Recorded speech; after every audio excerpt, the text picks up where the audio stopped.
ਵਾਹਿਗੁਰੂ ਜੀ ਕਾ ਖਾਲਸਾ, ਵਾਹਿਗੁਰੂ ਜੀ ਕੀ fateh. Welcome to this segment of Coach Gurbani's a-sabad-a-day. Our recitation for the day is from Gaudi Mahalla Panjava, composition of the fifth Nanak, Guru Arjan. The recitation.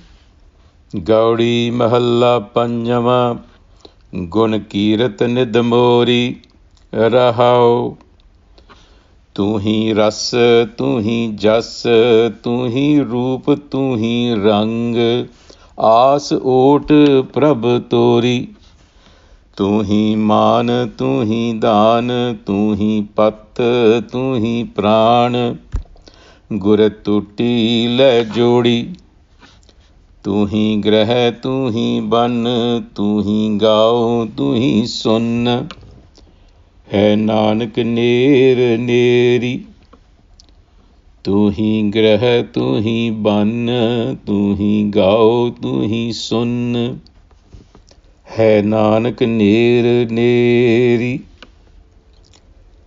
Another short but very insightful passage on what wealth we should be accumulating. The rahau is just 4 words, but they are laden with meaning. So it might behoove us to consider the meaning of each one of them, at least the literal meaning, and then we'll go into what it means together. Gun Kirat Mori. Gun Kirat Mori. Gun has many connotations, but essentially points to a quality or an attribute, a particular peculiarity or something that is innate in one's nature and a tendency. It also means benefit.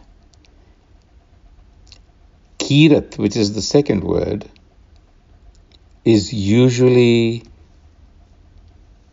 translated to mean singing or adoration, but it also means exertion.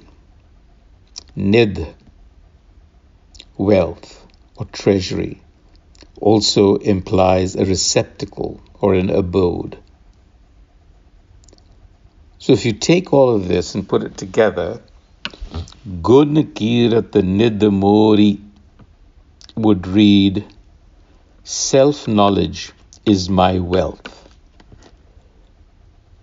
This verse is an expression of desire for self-knowledge on the one hand, and a hint that the self is to be found in its expression as virtue, qualities. So let's just briefly understand the philosophical meaning of gun in the Indian systems. They're called tattvas, or elements of reality, and refer particularly to qualities or energies that are essential elements of prakriti, nature, which is the underlying substratum of the universe. The energy, the matter, the consciousness. Underlying these elements of reality are what we call guns. And there are 3 primary categories, fundamental categories of gunas. They are sattva, rajas, and tamas. And they represent, respectively, the quality of beingness and harmony, balance, that is sattva. Rajas signifies passion and action, activity, motion, and rajas, inertia and chaos. Now, these qualities or energies, if you will, are always in a state of unstable interaction. They're in a playful flux. And it is this flux that we call Maya, where nothing is static. They're continuously moving around. And their interplay affects our psychological, emotional, and energetic states, and therefore define the essential qualities of an individual, because we are rooted in this nature. So therefore, its qualities impact us. In Gurbani, these qualities are referred to in terms of their expression as virtue or vice. And we know about the 5 virtues and the 5 vices. These are expressions, where virtues consist of sattvic balance and harmony. In other words, the adoption of virtue brings sattvic balance and harmony with hukam and the self. And haume, our default state, represents tamas, existential ignorance. And rajas is motion, karam, our actions. And gurmat then is the positioning system, if you will, that always keeps us in a state of balance between these energies. We always want to be in harmony. So that is why when you look at this Rahau Pankti, Gun Kirat Prabh Mori, my wealth is self-knowledge, because the accumulation of virtue is gun. Kirat, as I said, also means exertion. So I exert through adoration, through singing, through adoption of these qualities to in fact acquire self-knowledge, and that is the treasure.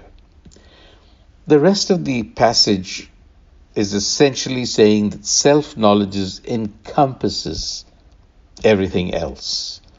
And the Guru says, Tu hi ras, tu hi jas, tu hi roop, tu hi rang, as ot prabh tori. So the wisdom of the self, which is an accumulation of virtue, is my support and hope. That is what the Guru is saying. As ot prabh tori. Prabh is from Prabhat, which means light, and signifies wisdom. And wisdom, this wisdom is innate, it's immutable. And therefore, tu hi ras, tu hi jas, tu hi roop. Jas is felicity of destiny, luck, fortune, success. Roop, form, rang, love. All of these elements are part of self-knowledge. So the Guru says, As ot prabh tori, the wisdom of the self is my support and hope. And in wisdom is contained the essence, ras, the beauty and glory, jas, the form, roop, and the love of the self. And he continues, Tu hi maan, tu hi daan, tu hi pat, tu hi pran. Gur tuti, gure tuti la jodi.